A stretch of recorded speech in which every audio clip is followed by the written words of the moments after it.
My name is Miriam Alwan. Catherine Herrera. Eden Yadigar. Brian Daly. Yeah, I'm Jalaj Mehta.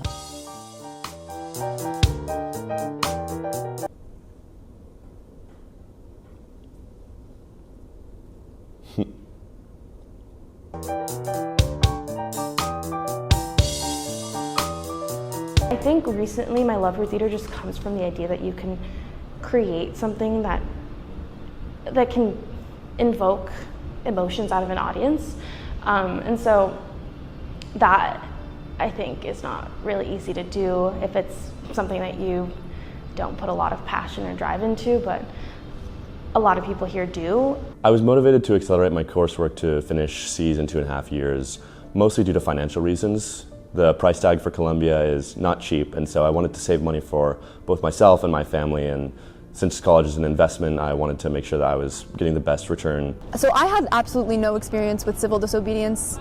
Before this, I genuinely just felt like drawn into it because I could not live with the sort of survivor's guilt of watching the destruction without doing anything I could to stop it, even on a college campus. Last spring, I had to push back 2 classes and take their final exams in the fall, and I had to PDF a class, but I just didn't have the time. I was sitting in meetings, 6 hours a day, and then the other 6 hours I was worrying about what I was saying in those meetings. And so it was hard at times, but I think everybody at this university sort of chooses something they care about and really puts the time into that. And so, this is the thing I've chosen. And everybody, has their stresses and their difficulties in their time here. I knew that I would certainly be challenged, even made uncomfortable. I knew that Columbia, within the Middle East Studies department in particular, sort of was prone to this anti-Israel and in some cases explicitly anti-Semitic bias. But that didn't really intimidate me because, again, I was here with the mission of learning and growing in every single way possible. Certainly did not intend for that to be through an activist or advocacy route. I really just wanted to learn.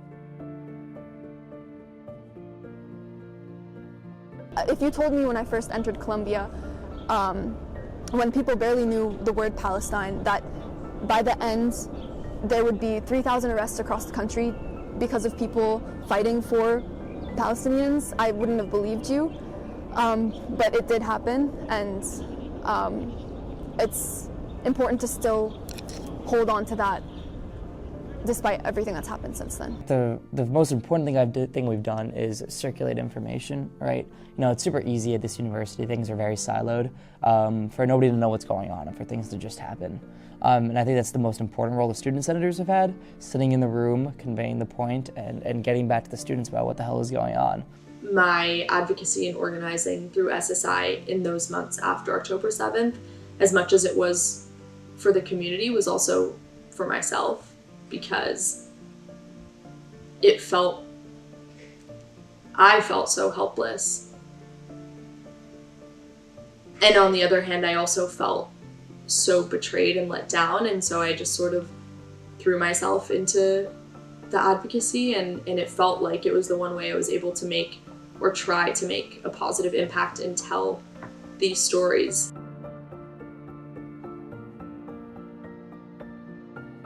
I think I'm definitely known for my activism at Columbia.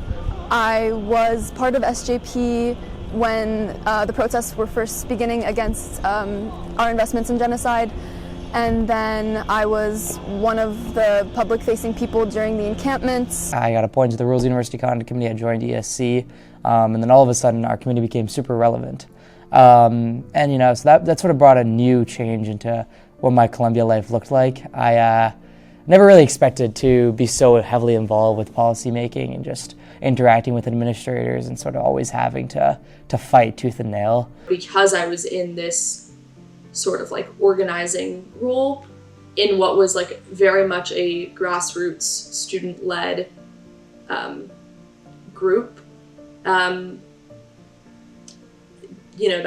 my role shifted from just sort of head down planning things and occasionally speaking at rallies and whatnot to answering the questions that everyone was having about what was happening inside the gates. I'll die on the hill where I feel that if we had a more competent presidency and administration at the time of October 7th and of the start of the Palestinian protests, we would never have been in the situation we were in, and we'd never be where we are right now. And sort of a lot of the students, myself included, and the rest of the Student Affairs Committee included, took upon ourselves to try and fix our university and defend our reputation. It felt like speaking up in defense of my people and my values was just second nature. Like, it was the only option. Silence was not an option. The main thing that I've always tried to do is just humanize Palestinians. So it started out with trying to humanize the people in Gaza who I've been seeing on my phone every single day in horrific circumstances that I probably can't even say out loud. And then it shifted towards trying to humanize my own friends and trying to humanize myself, because we had been dehumanized by virtue of being Palestinian for speaking up for the people in Gaza.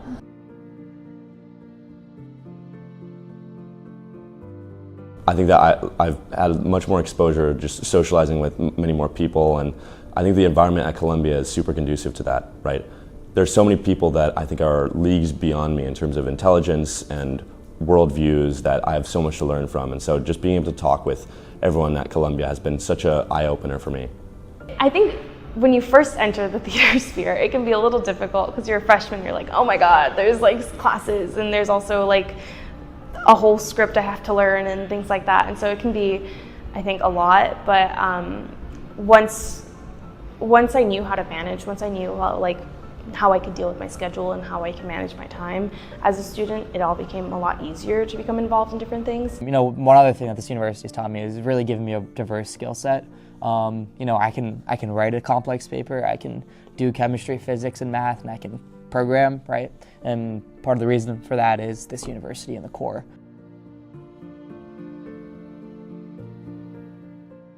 I'm really glad for my experience here, because it's like, okay, I put as much as I could in theater during my undergraduate years, and now I'm closing a door and opening a new one. Graduating so early and starting working so young, it feels as though, in a way, I'm speed running my life. And I don't know if I want to have all of my life experiences done and over with before I'm 30, right?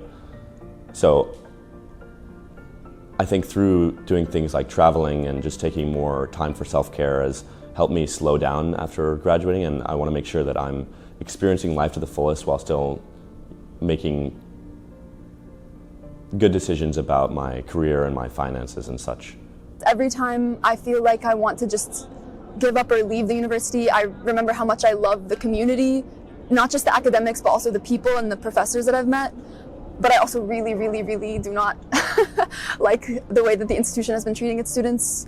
So it's a cognitive dissonance for sure, but I think it makes it feel bittersweet when I'm graduating. Like, I don't regret any of it. There's been a lot of highs and low lows, but I'm able to appreciate both the good and the bad, despite everything. So I'm worried about where this institution is going, both on the ends of research. I've been in a lot of meetings and talked to deans about what that looks like, and it's worrisome. And I've been in the meetings and talked to the trustees and president and provost, and recently not talked to them, which is perhaps more concerning.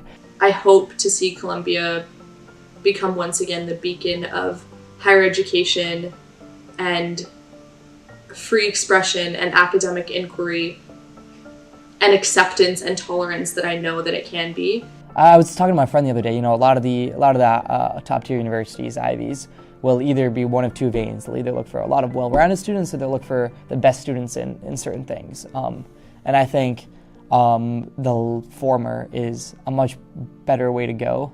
In life in general, I think it's important to just be alert, be aware, to know a lot, and to want to know more.